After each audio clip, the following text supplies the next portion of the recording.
Hi guys, so for today's vlog, come along with me and let's try the breakfast buffet of Le Chef here at John Hay Hotels, formerly The Manor. I'll be sharing with you kung magkano nga ba ang breakfast buffet dito sa Le Chef, and share ko rin sa inyo yung mga food choices and options na makikita natin sa kanilang buffet table. So tara guys, let's go. So before we go inside, I'll be discussing with you guys kung magkano nga bang breakfast buffet dito sa Le Chef. So ang kanilang breakfast buffet is 1,200 per head. That's from 6 a.m. to 10:30 a.m. They also offer lunch buffet and dinner buffet. Just check their website for more updates. So time check guys, it's 7 a.m. in the morning and it's a Thursday kaya hindi ganun kadami yung tao dito ngayon. So it's a perfect time to have a breakfast buffet here at Le Chef. Alam nyo guys, hindi pa man tayo nakakakain sa loob, worth it na yung pinunta natin. Busog na yung mga mata nyo dito pa lang sa view, dito sa kanilang garden wing.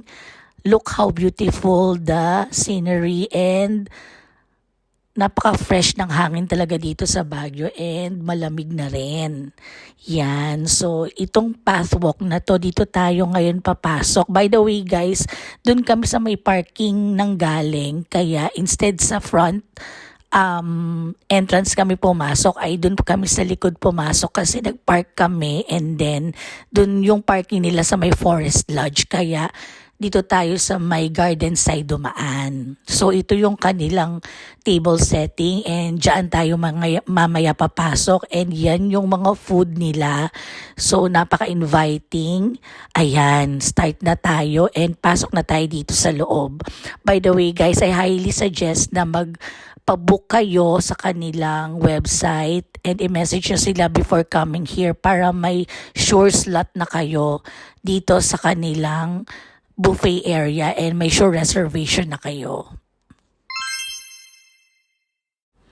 So now guys, pupunta na tayo sa ating table.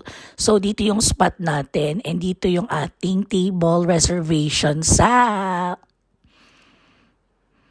may Christmas tree. Yan. Ang ganda ng spot. Dito tayo sa may Christmas tree pupwesto. Yan. Table for two. Look guys, ang ganda.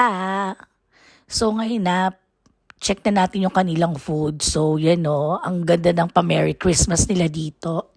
So ito yung mga food choices. Meron sila ditong mga salads. Ito naman ay cheese. And another salad. So ito yung salad station nila dito sa may side na to. And then ito naman yung mga fruit station nila. So may rambutan, and then may oranges, may watermelon, may pineapples. What else? So meron ding watermelon, melon, and they also have yogurt on the side. So ngayon, punta naman tayo guys sa kanilang beverages, sa juices. Meron silang pineapple, Four Seasons, and iced tea dito. Yan, it looks so good and refreshing.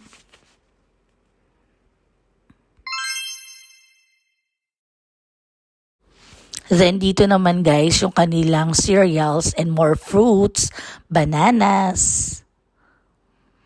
Yan, for the kids yung cereals. And ito yung view dito sa garden wing nila. And ito naman guys, yung kanilang roast beef. And yun yung kanilang sauce. Yan. So, kuha tayo ng roast beef. So, ito yung first plate ko. May salad, may bacon, and then merong roast beef and croquette. And meron ding bread. So, let's eat. Itadakimasu. It looks so good and yummy. And then, nag-order rin ako ng omelette. So, lahat yan ay kasama na sa breakfast buffet. And look at my view. Yan yung view natin. Yung garden wing ng Le Chef. Look at that, very beautiful. So by this time, hindi pa ganun kadami yung tao kasi it's only 7:20 a.m. Kaya Best time pumunta dito around 7 a.m. para hindi pa ganun ka-crowded yung kanilang breakfast area. And at the same time, it's a Thursday kaya hindi ganun kadami yung mga tao. Yan, so let's eat. Yum, yum, yum.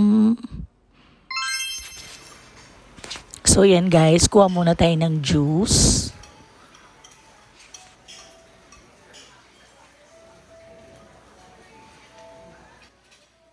So after natin kumuha ng juice, let's move on to our second plate. So ito yung laman ng second plate ko. So merong yogurt with strawberry and melon, and then meron ding mainit na turon. Nakakatakam yung turon kasi kakaluto lang. And meron ding empanada, merong bread, and meron ding orange. So tara, kain tayo ulit. This is my second plate. Let's go guys. Itadaikimasu. Yum, yum, yum. So, balik na tayo sa ating table. Yan. May pasanta dito o nagwe-wave sa atin. So, yan. Natatakam rin ako dito sa homemade yogurt nila with strawberry and melon. Yan. Sarap yan sa breakfast. And then, meron ding empanada, orange, and then, yung bread na may cheese, hindi ko alam kung anong name niya. And yung mainit na turon. Kaya, kain na tayo ulit. Look at that view. It's so beautiful and very calming yung vibe and talagang Baguio feels. Ayan, let's go to our third plate. And yung pang third plate naman natin guys, kuha naman tayo ng fruits. Yan, ito yung view and kuha tayo ng maraming fruits kasi yun yung favorite ko. And masarap yan dito sa Baguio kasi very fresh. So this is my plate full of fruits. May watermelon, merong pineapple, merong melon. Yan. So, kain tayo ulit. And also kumuha rin ako ng arroz caldo with egg. Yan, masarap rin yan. Must try yan dito sa Le Chef. So, yan, let's just enjoy the view hanggang 10:30 pa yung kanilang breakfast buffet. Kaya while eating, enjoy natin yung panoramic view ng Baguio. Napakaganda. Alam nyo guys, I highly suggest if you're going here in Baguio na matry nyo tong Le Chef dito sa The John Hay Hotels kasi it's a must try. It's not only the food but the experience itself. Ito pala guys yung ibang food options nila. Hindi na ako kumuha niyan kasi I'm full na, busog na ako. So meron din silang adobo. Yan, mainit pa. And sabi ni Habi, masarap yan. And then meron din silang roast beef. And then danggit. And rice, may garlic and fried rice. And then meron din silang mga cold cuts dito sa side. And salads. Yan, ito yung croquette and bacon.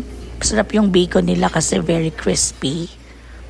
And then ito naman yung empanada nila. And may iba't ibang klaseng breads din sila. Yan, ito naman yung lechon kawali. And pagdating naman sa mga hot drinks, katulad ng tea, meron silang iba't ibang variety and choices. Ang dami guys. So, pagdating sa mga coffee, tea, ang dami. Meron din silang hot chocolate. And yan yung mga machines nila for the hot drinks and for the cold coffee drinks. So, yan.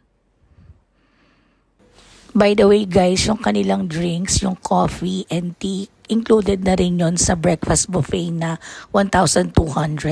So thanks for watching guys. Subscribe to my channel, Froggy Bear Travels, for more travel vlogs. Bye!